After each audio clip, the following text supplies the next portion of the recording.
how did it come that some religions have many kind of gods or different gods, as before in the beginning of religion all had only one god? Who is asked? This was asked by Mr. Chalda Mahmood. Chalda Mahmood. Chalda Mahmood. Please sit down. There is no shadow of doubt that if any religion is true in the world, it has to be divinely revealed.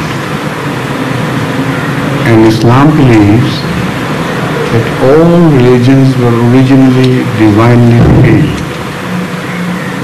No exception. Hinduism, Buddhism, whatever name you give to them, these religions, they were originally revealed by Allah Almighty, and later on an age of decadence set in.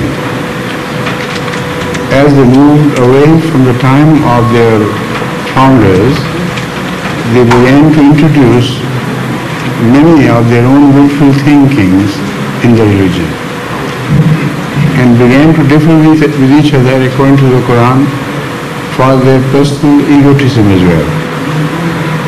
Many scholars wanted to establish their authority over others with reference to religion.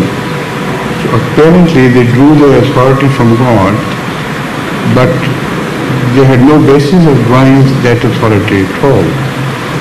So they created differences in different sects. Ultimately, all religions were divided into so many sects. For instance, Christianity itself is now divided into about 700 sects. Muslims are divided into at least 72 sects, further subdivided into so many.